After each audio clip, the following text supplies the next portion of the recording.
बिस्मिल्लाहिर्रहमानिर्रहीम, अस्सलाम वालेकुम। मैं हूं मखदूम शहाबुद्दीन। मंगल 13 जनवरी 2026 के इख्तिताम के साथ ही मशरिक़ वुस्ता एक मरतबा फिर हाई अलर्ट पे जा चुका है। पेंटागन में डोनाल्ड ट्रंप को अहम तरीन ब्रीफिंग दी गई है। ईरान पर फौजी हमला, ईरान में फौजी कार्रवाई, इसके हवाले से और तमाम तर ऑप्शन जेरे गौर आने के बाद डोनाल्ड ट्रंप ने ईरान के अंदर एहतजाज करने वालों के लिए पैगाम जारी किया है कि एहतजाज भी जारी रखें, हुकूमती जो ऑफिसेज हैं, हुकूमती जो बिल्डिंग्स हैं, तनसीबात हैं, उन पर कब्जे करें, मदद पहुंच रही है। इस एक ऐलान के बाद ईरान हाई अलर्ट पे जा चुका है। सूरत हाल यकसर तब्दील हो चुकी है। रूस ने भी इस सारी सिचुएशन के अंदर एंट्री दे दी है। 8-10 बड़ी डेवलपमेंट्स हैं अभी तक की जो आपके सामने रखनी है। वही दरखास्त जो इससे पहले कुछ व्लॉग्स में आपके सामने रखी कि हमारे इस चैनल को भारत, अफगानिस्तान और पाकिस्तान मुखालिफ मुतअद्दिद अकाउंट्स की तरफ से रिपोर्ट किया जा रहा है। इस रिपोर्टिंग का असर जायल करना आपके हाथ में है। इस वीडियो को लाइक करें, एक के बजाय ज्यादा से ज्यादा कॉमेंट्स करें और अगर हो सके तो इस वीडियो को मुख्तलिफ व्हाट्सएप ग्रुप्स में शेयर भी कीजिएगा। सबसे पहले तो नाज़रीन इकराम, मैं आपको यह बता दूं कि इस वक्त अमेरिका ने भी अपनी तैयारियां शुरू कर दी हैं। पेंटागन में अहम तरीन ब्रीफिंग जो है वो डोनाल्ड ट्रंप को दी गई है। सबसे पहले उसी की बात कर लेते हैं। अमेरिका की जानिब से ईरान पर हमले से मुतल्लिक दिफाई इदारे पेंटागन ने सदर ट्रंप को ब्रीफिंग दे दी है। अमेरिकी मीडिया के मुताबिक महकमा दिफा के 2 ओहदेदारों ने नाम जाहिर ना करने की शर्त पर अमेरिकी मीडिया को यह कंफर्म किया कि ईरान के खिलाफ फजाई ताकत और तवील फासले तक मार करने वाले मिसाइल किसी भी मुमकिन फौजी रद्द अमल के लिए मरकजी हैसियत रखते हैं। कौन सी 2 चीजें? तवील फासले तक मार करने वाले मिसाइल और फजाई ताकत यानी एरियल पावर, जिसमें B-52 बॉम्बर्स हैं और दीगर जो फाइटर जेट्स की बमबारी है वो शामिल है। रिपोर्ट के मुताबिक इसके साथ साथ पेंटागन के मंसूबा साजों ने सदर ट्रंप को साइबर ऑपरेशन के ऑप्शंस और नफ्सियाती मुहिम्मात भी पेश की हैं, जिनका मकसद ईरानी कमांड के ढांचे और मवासलात और सरकारी मीडिया को मुतासर करना। यानी साइबर अटैक्स भी होंगे और साइकोलॉजिकल अटैक जो है, जो ईरान के कमांड स्ट्रक्चर को मुनहदिम कर दे, इस तरह की कार्रवाइयां, उन पर भी अमेरिका के सदर को ब्रीफिंग दी गई है। अमेरिकी हुकाम का मजीद कहना था कि साइबर, नफ्सियाती ऑपरेशंस और रिवायती फौजी कुव्वत मिलकर भी एक ऑप्शन हो सकते हैं। यानी रिवायती फौजी ऑपरेशन तो हम करें, साथ हम ये वाले साइबर और साइकोलॉजिकल वॉरफेयर जो है उसकी फील्ड में भी ईरान को टफ टाइम दें। दोनों अमेरिकी ओहदेदारों ने इस बात पर जोर दिया कि जंग का अभी कोई हतमी फैसला नहीं हुआ और अब दीगर चीजें जो हैं वो इन द फ्यूचर होंगी। अब एक तरफ ये डेवलपमेंट है तो वहीं दूसरी जानिब मैं आपको यह बता दूं कि अमेरिकी फौज की सेंट्रल कमांड जो है और इलाकाई शराकतदार जो अमेरिका के रीजनल एलाइज हैं, उन्होंने कतर के अल उदैद एयरबेस में एक नया कोऑर्डिनेशन सेल कायम किया है, जिसका मकसद फजाई और मिसाइल दिफा को मजबूत बनाना है। यानी अपने एयर डिफेंस सिस्टम को और अपने जो इनका दीगर मिसाइल डिफेंस सिस्टम है उसे मजबूत बनाने के लिए एक कोऑर्डिनेशन सेल जो है वो इन्होंने ऑपरेशनल कर दिया है। और नया middle east air defence combined defence operation cell जो है ये बेसिकली अमेरिका और इलाकाई शराकतदारों के एहलकारों पर मुश्तमिल है। और इस सब के अंदर जो इंपॉर्टेंट चीज है वो ये है कि ये अमेरिका का दिफा करेगा, अमेरिका के रीजनल बेसिस का मिडल ईस्ट में, क्योंकि अमेरिका ने सिर्फ अटैक की तैयारी नहीं करनी, अमेरिका ने अपना डिफेंस भी करना है कि इस रीजन के अंदर जो यूएस बेसिस हैं उन्हें किस तरह से प्रोटेक्ट किया जाए। तो एक तो पेंटागन की ब्रीफिंग इक्वेशन में आपने डाल दी, अब ये दूसरी इस खबर को भी इक्वेशन में डालें, तीसरी खबर पर आ जाते हैं।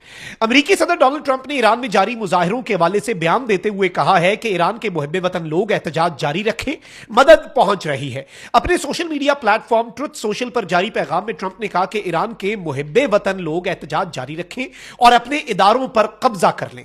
अब इस सबके अंदर इंपॉर्टेंट चीज नाज़रीन इकराम यह है कि ट्रंप ने मजीद कहा कि कातिलों और जुल्म करने वालों के नाम याद रखें, उन्हें बहुत बड़ी कीमत चुकानी पड़ेगी। अपने बयान में ट्रंप ने कहा कि उन्होंने ईरानी हुकाम के साथ अपनी मुलाकातें उस वक्त तक मंसूख कर दी हैं जब तक मुजाहिरीन का कत्लेआम बंद ना किया जाए।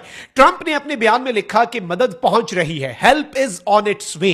क्या क्या कहा है? कत्ल करने वालों के नाम याद रखें, सरकारी इदारों के ऊपर कब्जे शुरू कर दें, एहतजाज जारी रखें, मोमेंटम बिल्डअप किए रखें और मदद पहुंच रही है। और मैंने ईरान के साथ डिप्लोमेसी के जो बातचीत के रास्ते हैं वो बंद कर दिए हैं उस वक्त तक जब तक क्या हो जब तक हम ये पूरा मामला क्लियर नहीं कर लेते। और ईरान के हवाले से ट्रंप ने यह कहा कि ईरान कत्लेआम नहीं रोक देता, जो कि वेस्ट का एक्यूजेशन है कि ईरान अपने लोगों को मार रहा है। अब आते हैं एक और चीज के ऊपर, ईरान के आर्मी चीफ की स्टेटमेंट भी रखते हैं, क्योंकि हमने पूरी एक जो अभी तक की डेवलपमेंट्स हैं उनका भी जायजा लेना है और अभी तक की सूरत हाल दोनों साइड से हमने कवर करनी है। ईरान के army chief major general Amir Hatami ने कहा है कि इसराइल के साथ 12 रोजा जंग के मुकाबले में ईरान आज ज्यादा ताकतवर है। इन्होंने कहा कि 2025 में इसराइल के साथ होने वाली जंग ईरानी मुसल्लह अफवाज के लिए एक मुनफरिद और गैर मामूली तजुर्बा था, क्योंकि ईरान वाहिद मुल्क है जिसने इसराइल जैसे मगरबी टेक्नोलॉजी और हिमायत से लेस मुल्क के साथ इस पैमाने पर बराह रास्त महाज आराई की। ईरान की नीम सरकारी खबर एजेंसी तस्नीम के मुताबिक अमीर हातमी ने कहा कि 12 रोजा जंग के बाद गुज़श्ता 6 माह के दौरान की गई तैयारियों से ईरान को इसराइल और अमेरिका की जानिब से लाहक खतरात से निपटने की मुकम्मल सलाहियत हासिल हो चुकी है। और इस सब के अंदर इन्होंने कहा कि हम उस लम्हे जितने मजबूत थे अब हम उसकी निस्बत पहले से ज्यादा मजबूत हुए, हमारी तैयारियां पहले से ज्यादा आगे बढ़ी हैं। एक तो ये डेवलपमेंट है। वहीं दूसरी जानिब अब यूएस जो मीडिया आउटलेट्स हैं वो भी ये कंफर्म कर रही हैं कि ईरान ने जो स्टारलिंक है उसके ऊपर क्रैकडाउन शुरू कर दिया। मैंने पिछले व्लॉग में आपके सामने ये अपडेट रखी थी। ईरान में जारी एहतजाजी मुजाहरों के दौरान हुकूमत की जानिब से इंटरनेट बंद किए जाने के बाद अब सैटेलाइट इंटरनेट सर्विस स्टारलिंक के खिलाफ क्रैकडाउन शुरू हो चुका है।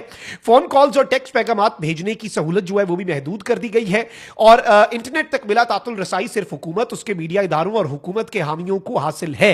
एक अमरीकी एनजीओ नेट फ्रीडम पायनियर्स जो हैं उनके शरीक बानी, उन्होंने अमरीकी अखबार को बताया कि ईरानी हुकूमत की जानिब से सर्विस में खलल डालने की कोशिशों से स्टारलिंक की रफ्तार जरूर मुतासिर हुई, इसे मुकम्मल तौर पर बंद नहीं किया जा सका। और इसके हवाले से यह भी खबरें आई कि मिलिट्री ग्रेड जो जैमर्स हैं वो ईरान के पास नहीं थे स्टारलिंक का नेट बंद करने के लिए। ये मिलिट्री ग्रेड जैमर्स जो हैं ये प्रोवाइड किए गए हैं चाइना की तरफ से या इवन रशिया। अब चाइना ने भी ये बात कही है, क्योंकि ट्रंप ने कहा है कि वो ममालिक जो ईरान के साथ तिजारत करते हैं उन पर 25% इजाफी टैरिफ जो है वो मैं आयद करने जा रहा हूं। ये एक बड़ी चीज है, लेकिन चाइना ने कहा है कि हम हर जरूरी और हंगामी कदम उठाएंगे। और अब रूस ने ईरान पर अमरीकी हमले की धमकियों की मजम्मत कर दी है और इसे नाकाबिले कबूल करार दे दिया है। रूसी वजारत खारजा की जानिब से जारी बयान में कहा गया है कि ईरान पर अमरीकी हमले की धमकियां कतई तौर पर नाकाबिले कबूल है। अमेरिका ईरान में बेअमनी को बहाना बनाकर दोबारा हमला ना करे। रूसी वजारत खारजा ने कहा कि इस तरह का इकदाम मशरिक़ वुस्ता में तबाहकुन नताइज का बाइस बनेगा और आलमी सलामती के लिए भी खतरा होगा। रूसी वजारत खारजा की जानिब से जारी बयान में कहा गया कि ईरान के गैर मुल्की शराकतदारों को तिजारती महसूलात बढ़ाकर ब्लैकमेल करने की कोशिशों को भी मुस्तरद करते हैं। रूसी वजारत खारजा ने कहा कि ईरान में मसनूई तौर पर भड़काए गए एहतजाज जब मांद पड़ रहे हैं, यानी रशिया ने कहा है कि ईरान के अंदर जो प्रोटेस्ट हो रहे हैं उन्हें आर्टिफिशियली भड़काया गया है। उम्मीद है कि ईरान में हालात बतदरीज मुस्तहकम हो जाएंगे। अब एक तरफ तो नाज़रीन किराम अमेरिकी सदर डोनाल्ड ट्रंप को बड़े तरीके से जो ब्रीफिंग दी गई है उसमें तमाम तर ऑप्शंस जो हैं वो सामने आए हैं और पेंटागन के जो अहलकार हैं, और इस ब्रीफिंग के बाद ट्रंप का ये ट्वीट आना कि भाई ईरान के जो मुहब्बे वतन लोग हैं keep protesting and take over your institutions, अपने इदारों पर कब्जा कर लो। ये कोई छोटी मोटी बात नहीं है। एक मुल्क का सदर दूसरे मुल्क के शहरियों को कह रहा है कि मदद पहुंच रही है, हमारे ऊपर तुम लोग तकिया कर सकते हो, यानी अपना मोमेंटम बरकरार रखो, सरकारी इमारतों पर कब्जे शुरू कर दो, चीजें अपने कंट्रोल में लो, मदद आ रही है। अब इसका क्या मतलब है? इसका सादा सा मतलब है अब ये मदद क्या सिर्फ टैरिफ्स होंगे कि ईरान की हुकूमत के ऊपर टैरिफ लगा दिए, पाबंदियां लगा दी और बात खत्म हो गई, मक्कू ठपा गया? नहीं भाई, ऐसे नहीं होना। Let's be honest here, let's be very practical, और चीजों को हम अगर प्रैक्टिकली समझने की कोशिश करेंगे तो हमें भी आसानी होगी पूरा मंजरनामा बेहतर अंदाज में समझने की। और इस सब में मैं आपको यह बता दूं कि इस वक्त even Reza Pahlavi who says that he is the crown Prince और वो वापस आएगा ईरान, अब उसने इंटरनेशनल मीडिया को, क्लैश रिपोर्ट को एक इंटरव्यू दिया और कहा कि ईरान की क़यादत के कुछ रासर मुल्क छोड़ने की तैयारी कर रहे हैं, जहाज भरा जा रहा है। यानी एक जो आप कह लें कि नैरेटिव बिल्ड किया जा रहा है कि ईरान के अंदर रिजीम जो है वो घबरा गई है और ये सब कुछ हुआ। अलबत्ता तेहरान में एक बहुत बड़ा प्रोटेस्ट जरूर हुआ है जो कि रिजीम और हुकूमत के हक में है, जिसके ऊपर ईरान के सुप्रीम लीडर ने भी ये स्टेटमेंट दी कि लोगों ने अपना फैसला सुना दिया है और प्रोटेस्ट जो है वो हमारे हक में भी हो रहे हैं। इसका मतलब है कि सपोर्ट बेस मौजूद है। लेकिन ईरान के जो रजा पहलवी उन्होंने कहा है कि ईरान के अंदर से खुफिया मालूमात मौसूल होती हैं, उन्हें बशमूल सुप्रीम लीडर के करीबी हल्के की खुफिया मुलाकातों की तफसीलात भी उन तक पहुंच रही हैं।